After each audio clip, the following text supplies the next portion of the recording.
இன்னைக்கு நம்ம எங்க போறோம்னு பாத்தீங்கன்னா நம்ம பசங்களுக்குலாம் சொர்க்க பூமியான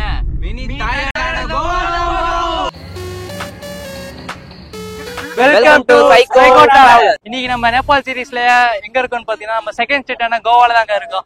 கோவான்றீங்க அப்படின்னா தான் இருக்கு. கோவால என்ன இருக்கா? அழகான பீச் இருக்குன்றாங்க, சரக்கு இருக்குன்றாங்க, பப் இருக்குன்றாங்க, கிளப் இருக்குன்றாங்க, மஞ்சள் மீன் இருக்கின்றான், வாழை மீன் இருக்கின்றான், நெய் மீன் இருக்கின்றான், நெத்திலி மீன் இருக்கின்றான். என்ன ப்ரோ சொல்றீங்க? சொன்னோனே உடம்புல ஒரு மாதிரி வெறியே ஏறுது ப்ரோ. என்னென்ன சொல்றோம் பாருங்க ப்ரோ. ரெசார்ட்ல எவ்வளவு ப்ரோ வரும்? செம்ம இன்கம் வரும்ல? அதெல்லாம் பயங்கரமா வரும்டா. நம்ம இந்த மாதிரி ஆரம்பிக்கணும் எவ்வளவு வரும்? அதெல்லாம் கோடி கணக்குல வரும் நினைக்கிறேன். நம்ம கூட நான் ஓபன் பண்ண ப்ரோ. இந்த மாதிரி கையில 100 ரூபா இருக்கா? இல்ல 50 ரூபாய் இருக்கா? இல்ல. ஆனா நாய்க்கு கோடி கணக்குல பிசினஸ் தான் மட்டும் எவ்வா நடக்குமா நினைச்சிட்டு நடந்துருக்கு.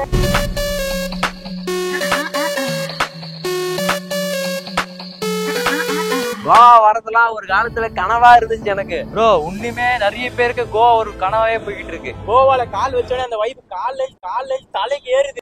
சொல்லி நிறுத்துக்கலடா. அப்பா வேற லெவல் இருக்குல்ல. இதுதான்டா கோவா, இதுதான்டா கோவா. கோவா வைப்பே தண்ணி தான்பா. Goa Goa approximately bro 2-3,000. Oh my god, good creativity. This is how much? 350 permanent one month bro. No idea bro. ஆனா என்ன இருந்தாலும் நம்ம ஊர் மாதிரி வருமா bro? ஆமாண்டா நம்ம ஊர்ல பெட்ரோல் ரேட் 104 ரூபாய், இங்க 96 ரூபாய். நம்ம ஊர்ல சரக்கு ரேட் 150 ரூபாய், இங்க வெறும் 90 ரூபாய். பொண்ணுங்க ஃபாரின் பொண்ணுங்களா வருவாங்க, அத கேட்டேன். ஓஹோ, ஏன் ப்ரோ கோவால பெட்ரோல் ரேட் சரக்கு ரேட்லாம் கம்மியா இருக்கு? ஏன்னா கோவால பாத்தீங்கன்னா நம்மளோட டாக்ஸ் ரொம்ப கம்மி. அதனால சரக்கு ரேட்டு, பெட்ரோல் ரேட்டு, எல்லா திங்ஸோட ரேட்டும் கம்மி. அது மட்டும் இல்லாம கோவால பாத்தீங்கன்னா வந்து கேம்பிளிங்கே வந்து லீகல் தான், அதாவது சூதாட்டம். அதோட இங்க என்டர்டைன்மெண்ட் பாத்தீங்கன்னா கிளப், பப், சரக்கு, அட்வென்ச்சர் ஆக்டிவிட்டிஸ் இதுதான் பாத்தீங்கன்னா மோஸ்டா நடந்துட்டு இருக்கு கோவால. அது இல்லாம இல்லீகலா சைலண்டா ப்ராஸ்டியூஷன், ட்ரக்ஸ் இதெல்லாம் நடந்துட்டு இருக்கு. ப்ராஸ்டியூஷன் அப்படினா ப்ரோ? ப்ராஸ்டியூஷன் தெரியாது ப்ரோ. சொன்னா பாத்துங்க, பச்சை பொய். தெரியாம இருக்கிறதே நல்லது. கோவால பொதுவா நடக்கிற ஸ்கேம் தான் அதிகமா இருக்கு தெரியுமா? ஆமா ப்ரோ. 100ல 90 பேர் ஸ்கேம்ல மாட்டிப்பாங்க. 90 பேர் இல்லடா, 86 பேரு. யாரா அந்த 4 பேரு? வேற யாரு? நம்மதான். அப்புறம் அந்த கோவா வந்தாவே அட்வென்ச்சர் கேம்னு சொல்லி ஒரு 10 கேம் சொல்லுவாங்க. Paragliding, scuba diving, jet ski, அப்படி இப்படி ஏதோ சொல்லுவாங்க.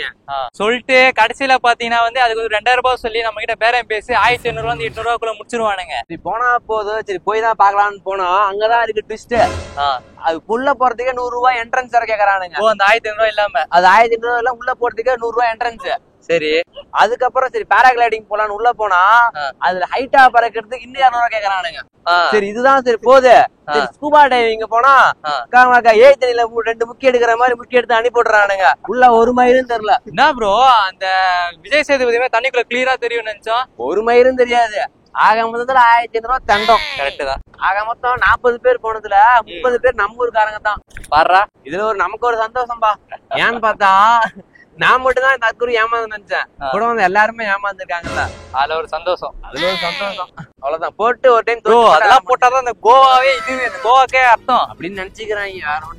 ஆமா கரெக்ட் தான். ஏன்னா நம்மளும் கோவா வந்தோம் காட்டணும், இங்க இருக்கிறதெல்லாம் யாருக்கும் தெரியாது. ப்ரோ கோவா வந்தாலே அதெல்லாம் பின்னாடி இருக்கு. இருக்கா? சரி நம்ம கவனிச்சிருங்க. பார்த்தேன் உருப்படியா சொன்னா கோவா வந்தா அது மட்டும் தான் எனக்கு தெரிஞ்சு உருப்படியான விஷயம். எதுவுமே கிடையாது. அதுவும் கோவா. ஆமா நான் ஆக்சன் மேடம். நான் குடிக்க மாட்டேனே. யாரு நீயா? நான் குடிக்க மாட்டேன். தெரியும், பழக மேல பாக்குறவங்களுக்கு தெரியும்பா. ஆமா அது மட்டும் இல்லாம கோவாக்குள்ள வரும்போதே போலீஸ் எனக்கு ஒரு 1/2 கிலோமீட்டர் ஒருத்தனுக்கு 500 1500 ரூபாய்.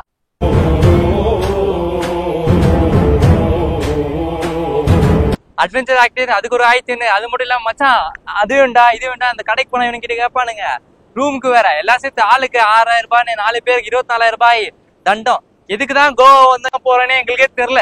அதுவும் கோவாக்கு வந்தா இவங்க பேச்சு கேட்டு வந்ததுக்கு சீசன் தானுங்க. டிசம்பர் தான் சீசனா. பீச்ல ஒரு பையில சுத்தி முத்தி காடாவே இருந்து மழை வேற 5 நிமிஷத்துக்கு ஒரு வாட்டி. இதுக்குதான் கோவா வந்து இதுக்குதான் போனேன்னே தெரியல. நாங்க சீசன் சொன்னோம். என்ன சீசன் சொன்னோமா? இது வந்து பாரி சீசன்பா, மழைக்காலம். எப்பா மழை காலத்துல இருந்தா பைத்தியக்காரனா கோவாக்கு வருவானா? இயற்கையை ரசிக்கிறதுக்கு வருவாங்க. இயற்கையை நீங்க ரசிங்க, நாங்க வேற ரசிக்கிறோம். அதாவது உங்களை மாதிரி ரசிக்கிறதுக்கு பல இருக்குப்பா. நாங்க வந்து இயற்கையை ரசிக்கதான்ப்பா. சரிப்பா, அதுதான் முடியல. நான் குளிக்கலான்னு பார்த்தேன், அதுக்கும் விட மாட்டாங்களே. ஆளா அச்சிட்டு போயிருந்தா. நம்ம ஊர் மெரினாலே குளிக்கலாம், ஈசிஆர்லயே குளிக்கலாம் சென்னையில. இவ்வளவு தூரம் கோவா வந்து குளிக்க விட மாட்டாங்கன்னா என்ன வெறுப்பாவது. வந்ததுக்கு பீச்சாச்சு பாப்போம். நோ கோவா செம்ம வைப்பா இருக்குல்ல.